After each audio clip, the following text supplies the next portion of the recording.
Hello friends, education मस्ती में आप सभी का स्वागत है। और आज मैं एक्सरसाइज 6.2 का कुछ क्वेश्चन देखने जा रहे हैं।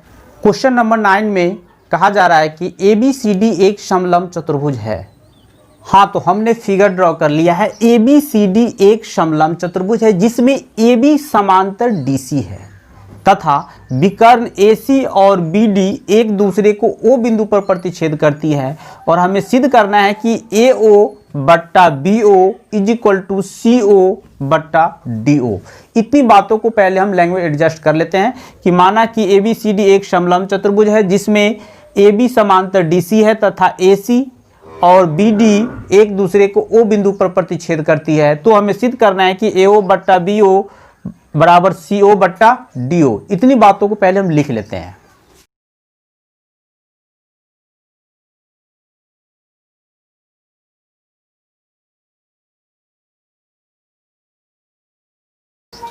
हमने लैंग्वेज एडजस्ट कर लिया है कि माना कि ABCD एक समलंब चतुर्भुज है जिसमें AB समांतर DC तथा विकर्ण AC और BD एक दूसरे को O बिंदु पर प्रतिच्छेद कर रही है। तो हमें सिद्ध करना है कि AO बट्टा BO जो हमने यहां लिखा है इज इक्वल टू CO बट्टा DO। इसके लिए क्या करते हैं, हम रचना कर लेते हैं, कंस्ट्रक्शन कर लेते हैं। रचना में क्या कर लेते हैं कि O से होती हुई CD के समांतर, यही है, O से होती हुई CD के समांतर EF एक रेखा खींचा। यानी हमने क्या किया, एक ऐसा समांतर रेखा खींचा CD का समांतर जो O से होके गुजर रहा हो। यानी O से होती हुई EF एक रेखा खींचा जो CD के समांतर है। यानी सिंपल, O से होती हुई एक रेखा EF हमने खींच दिया है जो किसके समांतर है, CD के समांतर है। अब प्रमाण पे पहुंच जाते हैं हम पहले पहुंच जाते हैं ADC में। त्रिभुज ADC में हम क्या देख रहे हैं कि चूंकि EO समांतर है CD का, ये EO समांतर है CD का। इसका मतलब हो गया कि हम थेल्स प्रमेय लगा सकते हैं। इसीलिए थेल्स प्रमेय से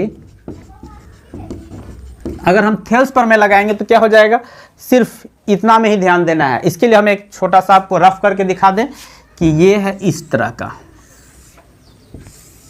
देखिए, ये था A, ये था D, ये था C, ये है मेरा E और ये है मेरा O। अगर इसमें हम थेल्स लगा दें, बस इतना छांट के हम आपको अलग करके दिखाएं कि AE बट्टा ED is equal to AO बट्टा OC। यानी हम कह सकते हैं, लगाएंगे तो AE बट्टा ED is equal to AO बट्टा OC। समीकरण 1 मान लेते हैं। फिर इसके बाद हम उस त्रिभुज में यानी ABD में ले रहे हैं। ध्यान से देखिए, इस रफ को हटाएं पहले हम। फिर त्रिभुज ABD में हम देख रहे हैं कि EO समांतर है AB का। मतलब थेल्स प्रमेय अगर हम लगा दें, थेल्स प्रमेय लगाएंगे तो फिर क्या हो जाएगा, ध्यान दीजिए, यहां से ले रहे हैं हम ऐसे। यानी हम कह सकते हैं कि AE बट्टा ED is equal to AE बट्टा ED इज इक्वल टू, फिर ऐसे है, चूंकि हम इस त्रिभुज में आ रहे हैं यहां, तो क्या हो जाएगा, BO बट्टा OD। हम समीकरण इसको 2 मान लेते हैं। अब समीकरण 1 और 2 को देखते हैं कि दोनों का LHS आपस में बराबर है। जब दोनों का LHS आपस में बराबर हो गया तो RHS भी बराबर हो जाएगा। यानी अब हम लोग पहुंच रहे हैं समीकरण 1 और 2 से। यानी समीकरण 1 और 2 से, 1 और 2 से क्या हो जाएगा, इसमें है मेरा AO बट्टा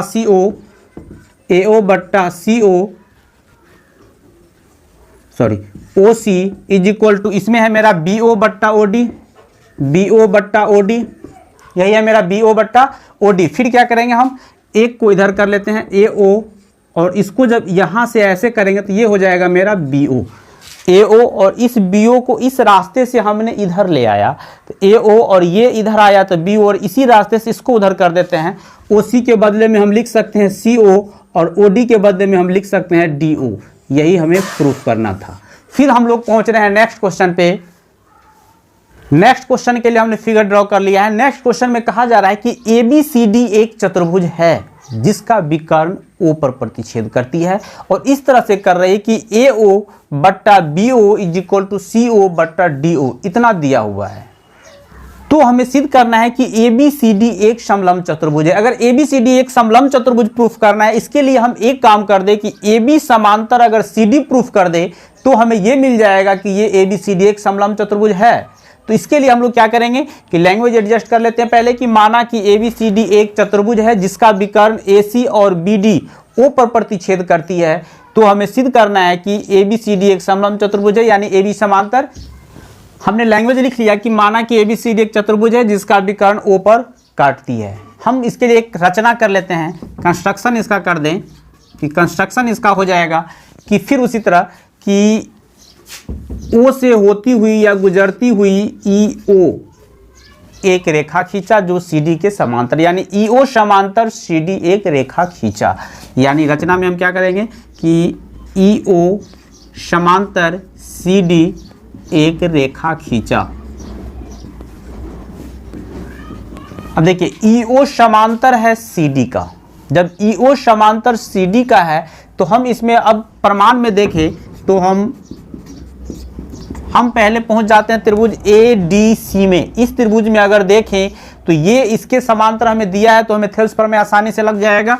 यानी त्रिभुज ADC में हम देख रहे हैं कि चूंकि EO समांतर है CD का, थेल्स प्रमेय से अगर हम थेल्स प्रमेय लगा दें तो थेल्स प्रमेय के लिए हमें क्या हो जाएगा फिर कि AO बट्टा OC is equal to AE बट्टा ED, यानी AO बट्टा OC is equal to AE बट्टा ED। इसको समीकरण 1 मान लेते हैं। फिर परंतु दिया है कि AO बट्टा BO is equal to CO बट्टा DO, यानी अगर हम इसी रास्ते से इसको यहाँ कन्वर्ट कर ले आएँ और इसी रास्ते से इसको हम यहाँ दे दें तो आसानी से हो जाएगा। यानी ये हो जाएगा मेरा AO बट्टा, फिर ये CO इधर आ जाएगा बराबर, फिर ये उधर चला जाएगा BO बट्टा DO, यानी इसे हम मान लेते हैं समीकरण 2। अब देख रहे हैं कि समीकरण 1 और 2 से हम पाते हैं कि दोनों का LHS आपस में बराबर है। यानी समीकरण 1 और 2 में देख रहे हैं कि दोनों का जब LHS बराबर है तो RHS भी बराबर हो जाएगा। और RHS क्या है मेरा कि AE बराबर AE बट्टा ED, यानी समीकरण 1 और 2 से हम क्या पाते हैं कि AE बट्टा ED is equal to BO बट्टा DO। फिगर में देखा जाए यार, AE बट्टा ED is equal to BO बट्टा DO, यानी अब जो हम पहुंच गए हैं, अब हम पहुंच गए इस त्रिभुज में, यानी त्रिभुज ABD में। देख रहे हैं हम कि ABD में क्या लग गया, थेल्स का विलोम लग गया। कि त्रिभुज ABD में अगर थेल्स का विलोम लग गया तो ये भुजा उस रेखा के समांतर हो जाएगी। यानी इसीलिए थेल्स के विलोम से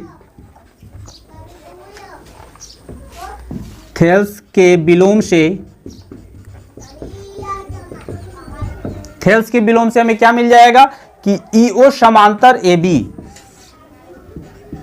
EO समांतर हो गया मेरा AB का, यानी इसीलिए। और EO अब मेरा हो गया EO समांतर AB, जबकि इससे पहले था मेरा कि EO समांतर CD। यहां इसका मतलब हो गया कि अब EO समांतर CD था, अब हो गया मेरा EO समांतर AB।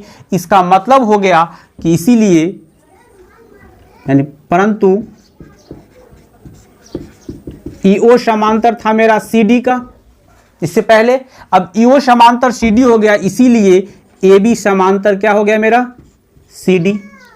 इसीलिए हमें क्या मिल गया, AB समांतर CD। इसका मतलब हो गया कि ABCD एक समलंब चतुर्भुज है, यानी इसीलिए ABCD